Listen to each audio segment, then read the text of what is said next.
right, welcome. Welcome to getting to know your grinder, right? That's right. We're going to talk about grinders today. And, you know, we've been doing some of these presentations, and a lot of them had to do with cutting glass, and then we were thinking that, you know, I guess cutting glass is just one part of it, right? Sometimes you have to maybe shape the piece by grinding it. So we wanted to talk a little bit about grinders. We have a few set up on the table, just different ones. We carry a variety here at Delphi. We all think they're pretty good grinders.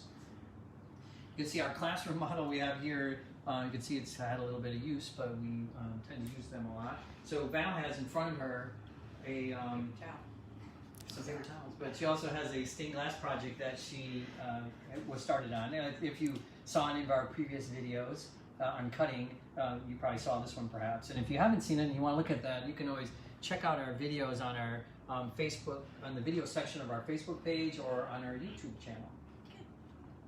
So today we're going to, like I said, talk about grinders, and we have this one here that I know a lot of times some of the questions we asked about grinders is about maintenance and, you know, how to keep them, you know, working well, and so that's one reason why we grabbed our classroom one, because you can see it's been used a tiny bit. So first we thought we would just show you how it works, because we keep saying grinder. I don't know if someone's just really new, they may not even know what it does, right?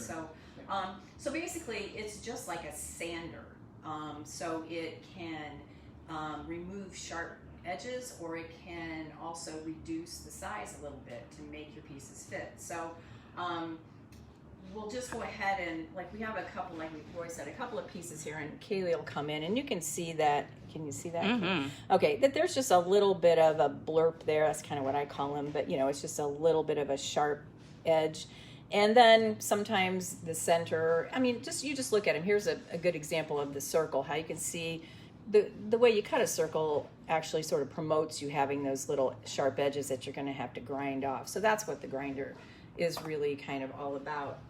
So it has this tray, right? And this one, they all actually function pretty similar too. So once you kind of get the lay of the land, you can kind of understand all of them. This is the reservoir where we put the water, and then the water ends up kind of feeding this brush behind, and we'll show you that in the maintenance. We'll show you how to change that out, because actually this one needs to be changed anyway. But that's sort of where it gets the water. We have to keep the glass wet so that it doesn't heat. And so this, like I said, snaps back in. You actually can pour the water right in here. I kind of That's what you tend to overflow them, but it's just enough. And so what you, like I said, it's just that simple. That reservoir underneath has to be high enough, filled with water, to actually feed. Sometimes a sponge is used back here. In this case, this one has a brush, so that's what we're gonna go with. But this grinder also is nice because it has a, are we plugged in, people? It's plugged in over here. Okay, well, pretend that the bit is going around really fast, and I don't know what's going on. We'll send Roy to check it out. Could be your extension cord, Kaylee. It could be. Brought us. Anyway, so while he's staring at that over there, well, I'll go ahead and show you like a little bit of the maintenance thing. And Kayla, if you want to get in here, it's harder to see now that I filled it with water, but this is kind of how I can show you. But it's like, if you see all this stuff, it's actually ground glass. So the more you grind, the more that's going to fill up. The more that's going to get, you know, kind of a buildup, and then you would basically scrape it out, just throw it in the trash, and it's not anything you have to really super clean. We just want to not get that too high of a buildup. So I guess we're still having technical issues. Did you try it?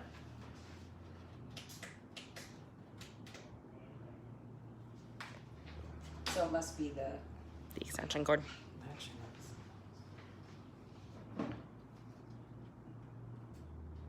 There we go. We have power. Oh my gosh, it went off again. I think it's Oh, we didn't. I think it's just pulling it out. Okay, you can't.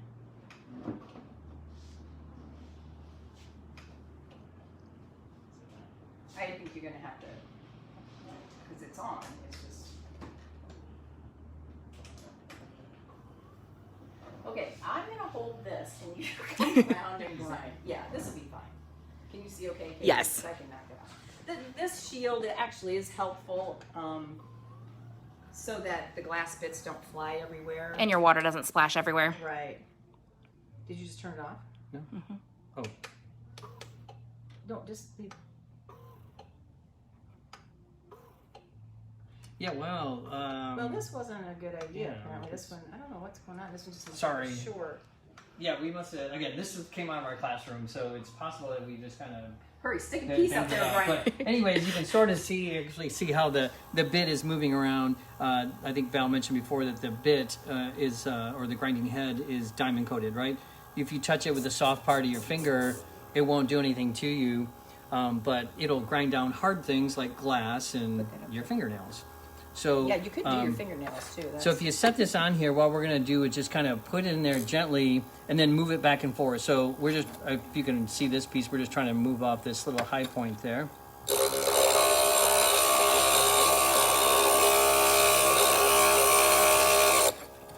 And you can see in that little bit of short time how I've kind of taken that off. Smooth that off. Yeah, I'm going to just I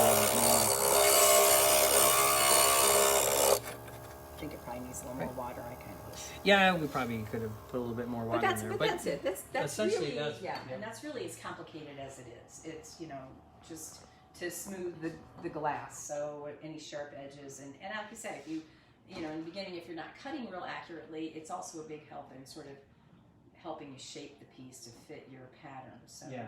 They're real helpful. I mean, for sure, right? Yeah, even though we're talking about doing stained glass here, I mean, people use grinders for if you're a fuser, if you cut glass, I mean, anybody that cuts glass, sometimes you don't cut it as accurately as you might like, or the shape might not be exactly like what you want. So we use grinders for that purpose. So if we were thinking of this being a fused piece instead of stained glass, we would approach it the same way we're using the grinder. Okay, good. Well, that went smooth. Now, It's real life. okay. What So, else? we want to talk about the maintenance of this. Yeah, you talked about cleaning I out, showed right? the cleaning a little bit, Yeah. and then this. I mean, some of them, like I said, Kaylee, in this one, there would be a sponge that fits back in there. I think actually on all three of these models, it would go here and here. You'll see a little kind of indent for it. Mm-hmm. Or on the Griffith. Yep. This one's got a little one here. This one would probably actually come up a little bit higher because you want the sponge to hit your bit. Right. So what happens is the sponge does have to go low too, go down in so that it can be sort of wicked up with the water to keep in the reservoir, and that's how you keep it wet. This one, like I said, has a brush, and you can take this out. And then this slides, just slides out. You see it's got a little plastic bottom and it just slides in. So it's kind of, you can see it's a little bit worn. So we have, here, I'll let you hold this one because we have it in this handy little drawer. Is a new one. Is a new one, is a replacement. And that's really pretty easy just to slide it back in. So good, that part went really good. Wish all of that smooth, right? That was really impressive. As Val was mentioning, normally you would have a little bit more water in here because it does help draw, the brushes and help draw the water up. Where would you want the water to reach in this particular model? Well, I can tell you from my personal opinion is I don't think you can have too much water.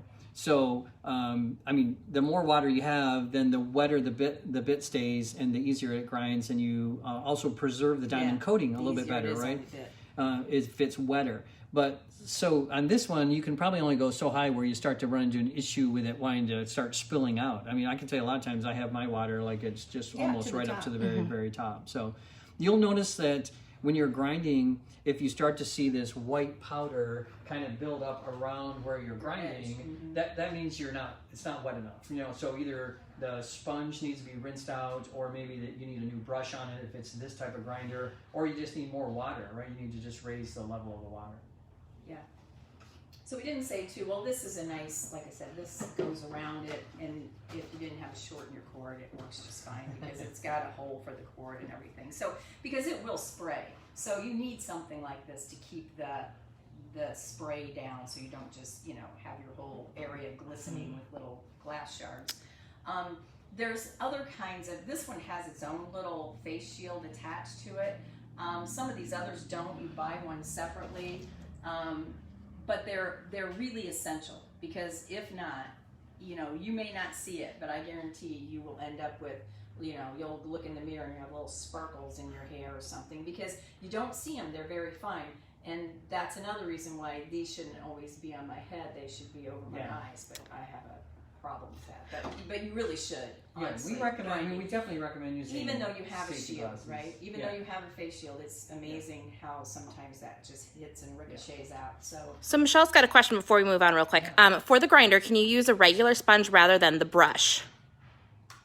Right in this model here. Yeah, not in this model. I don't really think you can. Well, you could try it, I guess, right? I hate to say I no, mean, if you have a large enough sponge, you could probably squeeze it in there. But, it's designed to hold the sponge. To hold the brush. This particular one. And I can tell you from, I've spoke with people from that make this grinder, and they really think that the brush system is, you know, superior to a sponge. So I guess I'll leave that up to you whether you decide if that. For some reason, your brush breaks or is too old, and you give it a shot with a piece of sponge. Had a crafting emergency. Exactly. Yeah. The point is just to keep the bit wet. So I guess however you have to do that, right? I mean, will work. Awesome. Thank you. So, all right. So face shields. Yep. Face shields important. And backsplashes, right? So, and always safety glasses while you're doing it. And then there's some other helpful little things that sometimes people like and sometimes they don't. This is one of my favorites right here, the foot switch. And what does it do? Oh, so you plug it into your grinder, and then you just have your grinder on, and then it only spins when you. It's like a sewing machine pedal, right? So if you're working and you don't want to, you know, keep turning it on and off, or you don't want to just listen to it the whole time you're over here fitting your pieces, and you know, you tap it with your foot and it spins and you grind, and then you go do your business and it stops and you come. I mean, don't you think it's kind of neat? Totally, yeah. Because a lot of times you're busy. You have things in your hands, right? You have your glass in your hand as you're going over to your grinder, and then suddenly you have to set that down and then try to turn your grinder on. So the foot switch is, I mean, it's convenient, right? It's for those of us that are. And it's a universal tool? That are lazy. Yeah, this particular one works with any of the grinders, so that's really quite nice. It's obviously not necessary, but it's nice. Yeah, but it's a nice little feature. Mm-hmm. So one thing I wanted to show real quick was the dressing stone. So we have this little tool here, and what this is used for is dressing the bit. And what that means is just it's a way of trying to cleaning up the diamond coated bits. So they get kind of worn as you use them. They also get ground glass kind of stuck in them, and so this will just, you know, remove anything that's still stuck on there. It also gets rid of like the dull old diamond that's kind of on the outside surface. It's not something you have to do, you know, every time you grind, but you know, after you've used your bit for a while, you might want to use a dressing stone to kind of give it some new life. Kind of similar in a way to for your knife set in your kitchen. Yeah, a sharpener. Exactly. So I have a bit here. I was going to show you how to put a bit on your grinder, and also how to position it. Yeah, how to position it, because sometimes people, I'm going to, so you can see that, so most of the grinding bits go on the same way. So they'll slide onto the shaft. There's usually a set screw that's here that we're going to loosen up with an Allen wrench. Most of the time when you purchase, well, certainly when you buy a grinder, it comes with a grinding bit, and it comes usually with the Allen wrench. And often when you buy a new bit, it all comes with another set of, you know, another Allen wrench, so you can get it on there. The shaft always has a flat spot on it. I don't know how well you can see that. That's right. I'll turn it. I think it's right to the front, right? Yeah. So it has a flat spot, so that's where we're going to tighten the set screw there. It really helps to put something on the shaft before you do this. So if you have a brand new grinder, or every time you swap out the bit, you should put some, we have a product called Anti-Seize Lube. This makes it easier to get your bit off down the road when you want to replace it or when you want to move it. You could use something like petroleum jelly. I think we use those kind of products. What they call like a light machine oil? No, I think you want to use something a little thicker and greasier, if that makes sense, than like just a machine oil. So something a little thicker. That's the nice thing about the anti-seize lubricant or the petroleum jelly, is that they'll stick to the shaft pretty well. So I'm going to put it on here, and then what I would, you know, then I'm going to come in and just tighten it down. I'm trying to do this upside down, but there it goes. All right. So you know, where we put it on here, I'm going to use this little piece of glass to give you an idea of where, so you can see where how much of the bit I'm actually using on the, you know, with the glasses coming in contact with. So that area is going to wear out, but you can slide the bit then up and down the shaft to use different parts of the grinding bit, which I think sometimes people forget about. So again, just by loosening this up, sorry, I'm turning it so it's easier for me, right? I can drop it down now, so I'm just using the very top of that, and then again, tightening it back up. And then as that wears out, you kind of know where you were. Yeah. And then you just keep and then that you can progression. loosen it up and slide it back up and start using that part of the bit. You can get a lot of use out of them. Yeah, you can get at least 3 lives, probably. Yeah, sometimes it's hard to get the very bottom of this bit because when you raise it all the way up,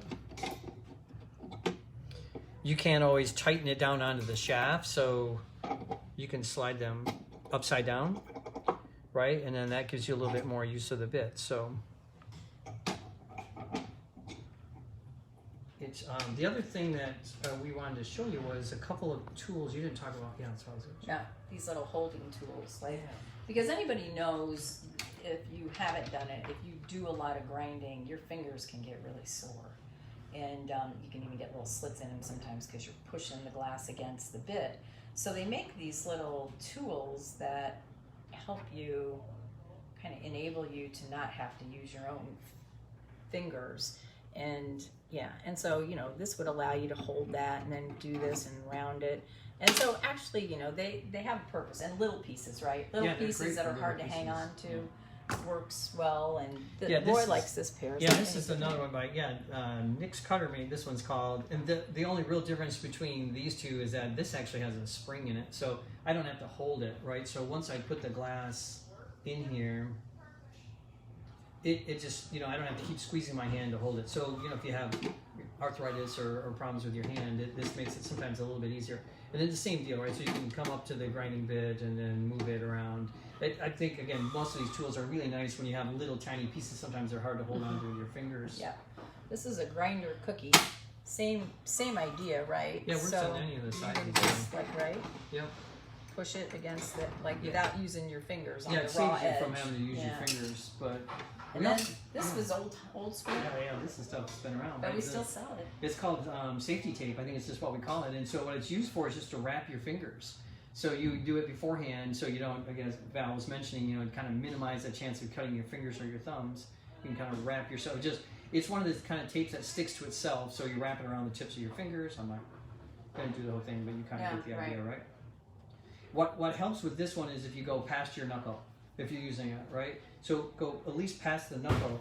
That way it kind of holds on better. If you just do the very, very tip, which I see people do a lot of times, once it gets wet, you know, from the grinder, then it wants to just kind of slide off. So just come a little bit further, at least with one little loop, you know, past your knuckle, whether it's your index finger or your thumb.